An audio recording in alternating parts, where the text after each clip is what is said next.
Indian science Congress के आयोजन के लिए बहुत बहुत बधाई। अगले 25 वर्षों में भारत जिस ऊंचाई पर होगा, उसमें भारत की वैज्ञानिक शक्ति की भूमिका बहुत अहम होगी। साइंस में पैशन के साथ जब देश की सेवा का संकल्प जुड़ जाता है, तो नतीजे भी अभूतपूर्व आते हैं। मुझे विश्वास है, भारत की साइंटिफिक कम्युनिटी भारत को 21वीं सदी में वो मुकाम हासिल कराएगी जिसका वो हमेशा हकदार रहा है। मैं इस विश्वास की वजह भी आपको बताना चाहता हूं। आप भी जानते हैं कि ऑब्जर्वेशन साइंस का मूल आधार है। ऑब्जर्वेशन के जरिए आप साइंटिस्ट पैटर्न फॉलो करते हैं, फिर उन पैटर्न्स को एनालाइज करने के बाद किसी नतीजे पर पहुंचते हैं। इस दौरान एक साइंटिस्ट के लिए हर कदम पर डेटा जुटाना और उसे एनालाइज करना बहुत महत्वपूर्ण होता है। 21वीं सदी के आज के भारत में हमारे पास दो चीजें बहुतायन में हैं। पहली डेटा और दूसरी टेक्नोलॉजी। इन दोनों में भारत के साइंस को नई बुलंदियों पर पहुंचाने की ताकत है। डेटा एनालिसिस की फील्ड तेज रफ्तार से आगे बढ़ रही है। ये इंफॉर्मेशन को इनसाइट में और एनालिसिस को एक्शनेबल नॉलेज में बदलने में मदद करती है। चाहे ट्रेडिशनल नॉलेज हो या मॉडर्न टेक्नोलॉजी, ये दोनों ही साइंटिफिक डिस्कवरी में मददगार होती है। और इसलिए हमें अपने साइंटिफिक प्रोसेसेस को और मजबूत बनाने के लिए अलग अलग टेक्निक्स के प्रति खोजी प्रवृत्ति को विकसित करना होगा। साथियों, आज का भारत जिस साइंटिफिक अप्रोच से आगे बढ़ रहा है, हम उसके नतीजे भी देख रहे हैं। साइंस के क्षेत्र में भारत तेजी से वर्ल्ड के टॉप कंट्रीज में शामिल हो रहा है। 2015 तक हम 130 देशों की ग्लोबल इनोवेशन इंडेक्स में 81 नंबर पर थे, लेकिन 2022 में हम छलांग लगा करके 40वें नंबर पर पहुंच गए हैं। आज भारत पीएचडीज के मामले में दुनिया में टॉप 3 देशों में है। आज भारत स्टार्टअप इकोसिस्टम के मामले में दुनिया के टॉप 3 देशों में है। साथियों, मुझे खुशी है कि इस बार इंडियन साइंस कांग्रेस की थीम भी एक ऐसा विषय है जिसकी दुनिया में सबसे ज्यादा चर्चा हो रही है। विश्व का भविष्य सस्टेनेबल डेवलपमेंट के साथ ही सुरक्षित है। आपने सस्टेनेबल डेवलपमेंट के विषय को विमेन एम्पावरमेंट के साथ जोड़ा है। मैं मानता हूं कि व्यावहारिक रूप से भी ये दोनों एक दूसरे से जुड़े हुए हैं। आज देश की सोच केवल ये नहीं है कि हम साइंस के जरिए विमेन एम्पावरमेंट करें, बल्कि हम विमेन की भागीदारी से साइंस का भी एम्पावरमेंट करें, साइंस और रिसर्च को नई गति दें, ये हमारा लक्ष्य है। अभी भारत को G20 समूह की अध्यक्षता की जिम्मेदारी मिली है। G20 के प्रमुख विषयों में भी विमेन लेड डेवलपमेंट एक बड़ी प्राथमिकता का विषय है। बीते 8 वर्षों में भारत ने गवर्नेंस से लेकर सोसाइटी और इकोनॉमी तक इस दिशा में कई ऐसे असाधारण काम किए हैं जिनकी आज चर्चा हो रही है। आज भारत में मुद्रा योजना के जरिए छोटे उद्योगों और व्यवसायों में भागीदारी हो या स्टार्टअप वर्ल्ड में लीडरशिप, महिलाएं हर जगह पर अपना दम दिखा रही है। बीते 8 वर्षों में extra moral research and development में महिलाओं की भागीदारी दोगुनी हुई है। महिलाओं की ये बढ़ती भागीदारी इस बात का प्रमाण है कि समाज भी आगे बढ़ रहा है और देश में साइंस भी आगे बढ़ रही है। साथियों, किसी भी वैज्ञानिक के लिए असल चुनौती यही होती है कि वो अपने नॉलेज को ऐसे एप्लीकेशंस में बदल दें जिससे दुनिया की मदद हो सके। जब साइंटिस्ट अपने प्रयोगों से गुजरता है तो उसके मन में यही सवाल रहते हैं कि क्या इससे लोगों का जीवन बेहतर होगा या उनकी खोज से विश्व की जरूरतें पूरी होगी। साइंस के प्रयास बड़ी उपलब्धियों में तभी बदल सकते हैं जब वो लैब से निकलकर लैंड तक पहुंचे, जब उसका प्रभाव ग्लोबल से लेकर ग्रासरूट तक हो, जब उसका विस्तार जर्नल से लेकर जमीन तक हो, जब उससे बदलाव रिसर्च से होते हुए रियल लाइफ में दिखने लगे। साथियों, जब साइंस की बड़ी उपलब्धियां एक्सपेरिमेंट से लेकर लोगों के एक्सपीरियंस तक का सफर तय करती है तो इससे एक अहम संदेश जाता है। ये बात युवाओं को बहुत प्रभावित करती है। वो सोचते हैं कि साइंस के जरिए वो पूरी दुनिया को प्रभावित कर सकते हैं।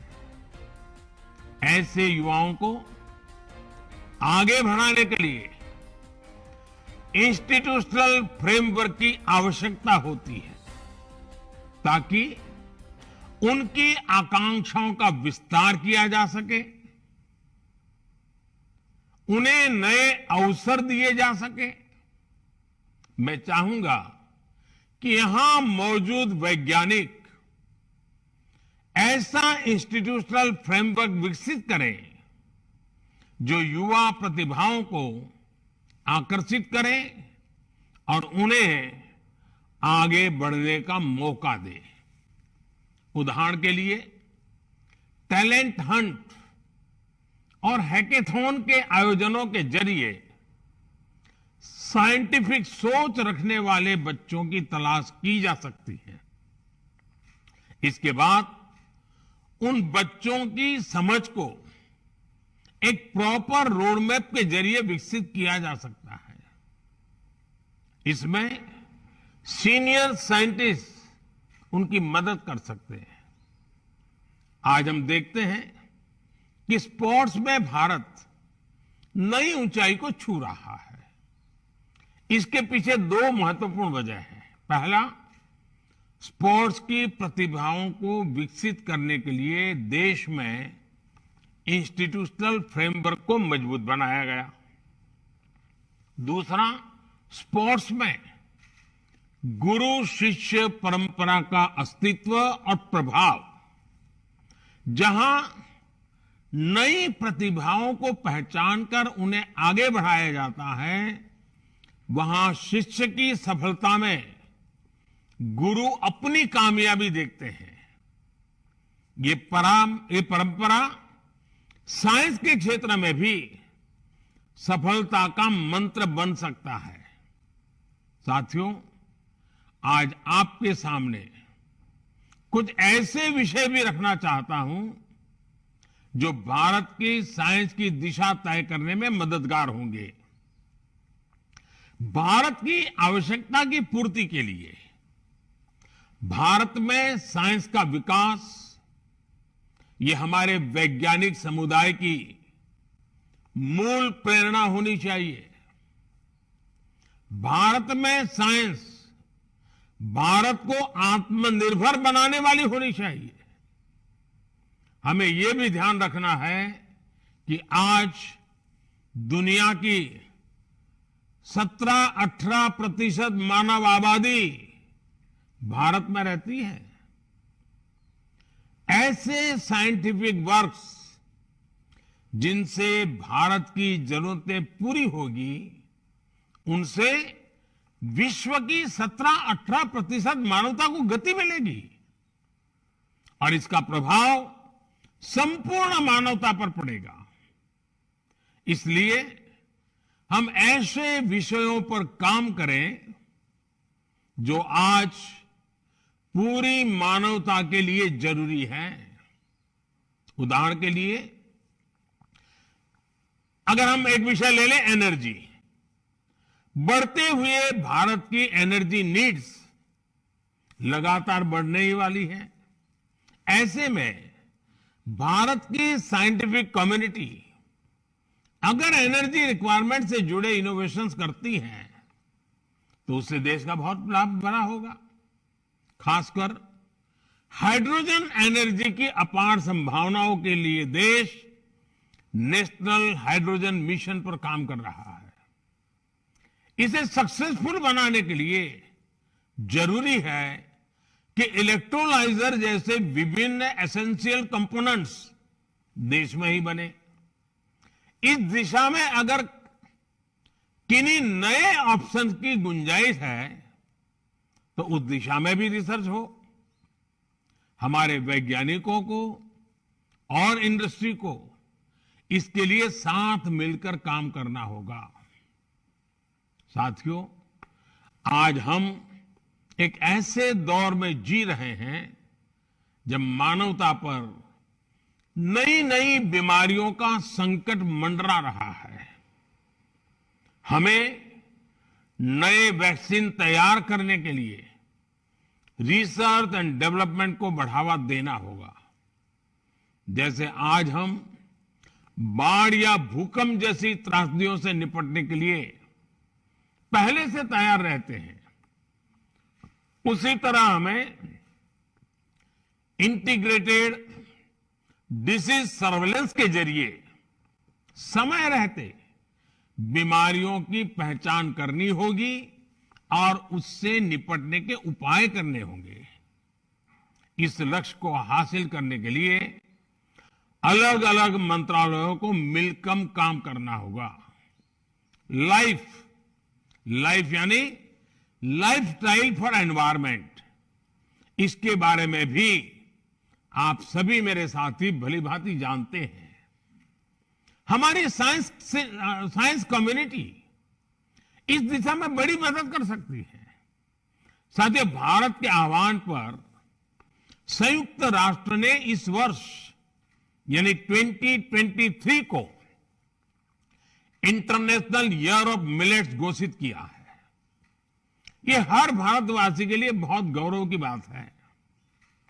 भारत के मिलेट्स और उनके इस्तेमाल को ज्यादा बेहतर बनाने की दिशा में काम किया जा सकता है। वैज्ञानिक समुदाय द्वारा बायोटेक्नोलॉजी की मदद से पोस्ट हार्वेस्ट लॉस को कम करने की दिशा में प्रभावी कदम उठाए जा सकते हैं।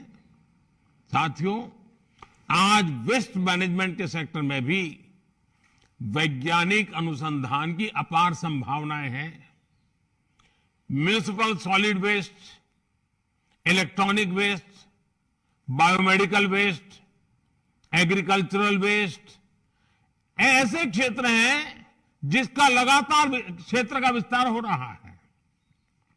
इसलिए ही पिछले वर्ष बजट में सरकार ने सर्कुलर इकोनॉमी पर बहुत जोर दिया था।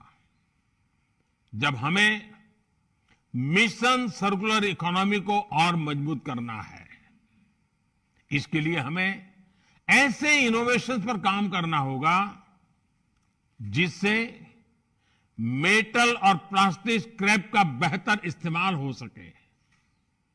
हमें प्रदूषण कम करने और स्क्रैप को उपयोगी बनाने पर एक साथ काम करना होगा। साथियों, आज भारत स्पेस सेक्टर में भी नई ऊंचाइयों को छू रहा है। Low cost satellite launch vehicles की वजह से हमारी क्षमता बढ़ेगी और दुनिया हमारी सेवाएं लेने के लिए आगे आएगी। निजी कंपनियां और स्टार्टअप्स इन अवसरों का फायदा उठा सकते हैं। R&D लैब्स और एकेडमिक इंस्टीट्यूशन से जुड़कर स्टार्टअप्स को आगे बढ़ने का रास्ता मिल सकता है। ऐसे ही एक और विषय है क्वांटम कंप्यूटिंग का। आज भारत क्वांटम फ्रंटियर के तौर पर दुनिया भर में अपनी पहचान बना रहा है। Quantum computers, quantum chemistry, quantum communication, quantum sensors, quantum cryptography और न्यू मटेरियल्स की दिशा में भारत तेजी से आगे बढ़ रहा है। मैं चाहूंगा कि हमारे यंग रिसर्चर्स और साइंटिस्ट क्वांटम के क्षेत्र में एक्सपर्टाइज हासिल करें और इस फील्ड के लीडर बने। साथियों, आप भी जानते हैं कि साइंस में लीड वही लेता है जो इनिशिएटिव लेता है। इसलिए दुनिया में क्या चल रहा है हमें ये तो देखना ही है, लेकिन साथ ही जो काम कहीं नहीं हो रहे, जो फ्यूचरिस्टिक आइडियाज हैं, उन पर भी फोकस करना है। आज दुनिया में AI, AR और VR की बात हो रही है। हमें उन विषयों को अपनी प्रायोरिटीज में शामिल रखना होगा। सेमीकंडक्टर चिप्स की दिशा में देश कई बड़े कदम उठा रहा है। समय के साथ सेमीकंडक्टर चिप्स में भी नए इनोवेशंस की जरूरत होगी। क्यों न हम देश के सेमीकंडक्टर पुश को अभी से फ्यूचर रेडी बनाने की दिशा में सोचे। देश इन एरियाज में इनिशिएटिव लेगा, तभी हम इंडस्ट्री 4.0 का नेतृत्व देने में सक्षम होंगे। साथियों, मुझे विश्वास है इंडियन साइंस कांग्रेस के इस अधिवेशन में विभिन्न रचनात्मक बिंदुओं पर भविष्य का स्पष्ट रोड मैप तैयार होगा। अमृत काल में हमें भारत को मॉडर्न साइंस की सबसे एडवांस लेबोरेटरी बनाना है। इसी कामना के साथ आप सभी का बहुत बहुत धन्यवाद और इस समिट के लिए मेरी अनेक अनेक शुभकामनाएं। नमस्कार।